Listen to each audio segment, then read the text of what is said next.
نحمده ونصلي على رسوله الكريم أما بعد.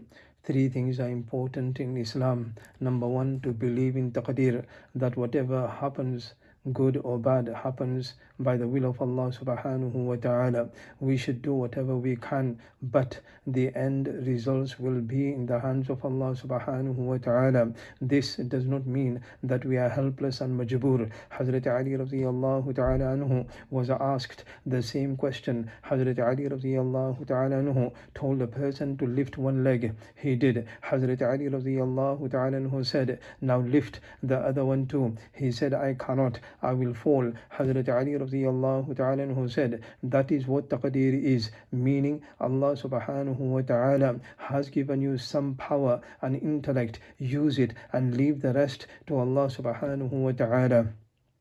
Number two, ready to sacrifice our life for Allah subhanahu wa ta'ala, just like the Prophet sallallahu alaihi wasallam and Sahaba radiyallahu anhum were ready in Badr and Uhud. Even Hazrat Isa alayhi salatu was salam and Imam Mahdi radiyallahu anhu will have the same mission. Unfortunately, our condition is such that never mind giving life, we cannot even speak against haram and bid'ah. Number three, control the tongue. Do not hurt anyone. Do not abuse, backbite, lie, degrade or disgrace. Use the tongue for the zikr of Allah subhanahu wa ta'ala. One woman who was completely paralyzed, blind, and her whole body was covered in wounds was asked, how come you never complain? She said, Allah subhanahu wa ta'ala has blessed me with iman in my heart and a tongue to do the zikr of Allah subhanahu wa ta'ala. What more can I ask for?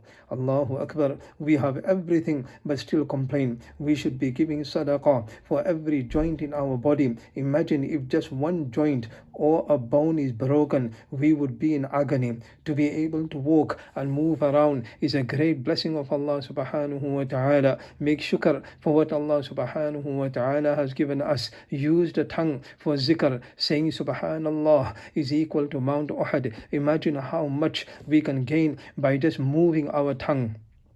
Use your health for doing ruku' and sajda before it becomes difficult to do so. Do ibadah for the love of Allah subhanahu wa ta'ala, not to gain Jannah or due to the fear of Jahannam. Just like we love our parents, not because we want something from them. And that is the kind of ibadah the prophets did. Hazrat Nuh alayhi salatu was salam used to fast every day. Hazrat Dawood alayhi salatu was salam every alternate days. Hazrat Isa alayhi salatu was salam every 2 days. We cannot even fulfill the faraz and think of sunnah as a burden. We need to turn to Allah subhanahu wa ta'ala, thank Allah subhanahu wa ta'ala, remember Allah subhanahu wa ta'ala, and the best way to do this is through salah. Who reads 4 sunnah before zuhr, for him opens the doors of Jannah. This is the virtue of sunnah. Imagine the virtue of faraz, but we have no time for salah. The 4 sunnah before the faraz of zuhr and the 2 sunnah after faraz are muakkada and have to be read, otherwise will be sinful. Also remember, you can read them till the beginning time of asr. It is sunnah to read surah kafirun and ikhlas in sunnah of fajr. This surah reminds us to reject kufr and shirk and believe in the oneness of Allah subhanahu wa ta'ala. If fajr jama'ah has started and you think that you will be able to read them before the imam does salam, then you should read them. If you cannot, then can do qada on the same day after sunrise and before zawal. This shows how important these sunnah are.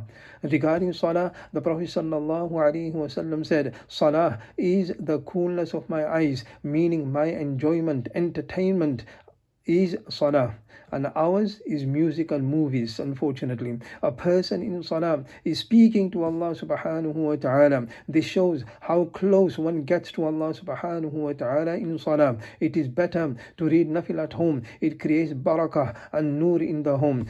Do not make your home like the graveyard, meaning keep the home alive with ibadah. Look at the Prophet sallallahu alaihi wasallam's zeal for ibadah. He used to spend whole night engaged in salah, sometimes crying in ruku', sometimes crying in sijda, and sometimes standing. When asked, why do you cry so much? The Prophet sallallahu alaihi wasallam replied, shouldn't I make shukr to Allah subhanahu wa ta'ala? This was the condition of the Prophet sallallahu alaihi wasallam, for whom we believe that Jannah was guaranteed.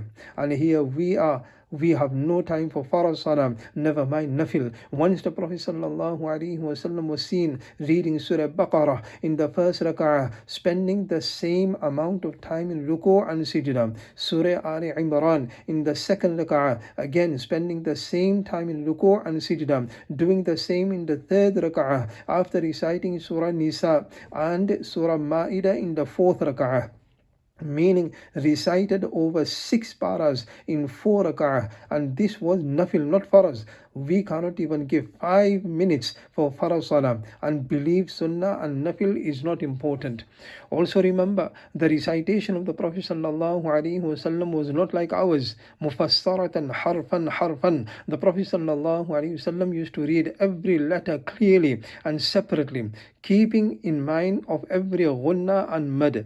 Not like us in Tarawih, we hear nothing but ya'lamun and ta'lamun, no mad, no ghunna. The Prophet sallallahu alaihi wasallam recitation is described as ka'azizil mirjal. Crying could be heard like a kettle boiling. We do not realize what Quran is. We have no value for the Quran. Look at Sahaba radiyallahu anhum's lives. Sahaba radiyallahu anhum were told not to overburden themselves. Like one Sahabiya radiyallahu anha was told not to read Salah whole night. One Sahabi radiyallahu anhu was told not to fast every day. And our condition is we cannot even be punctual on faraz. May Allah subhanahu wa ta'ala make it easy. Ameen. Wa akhiru da'wana and alhamdulillahi rabbil alameen.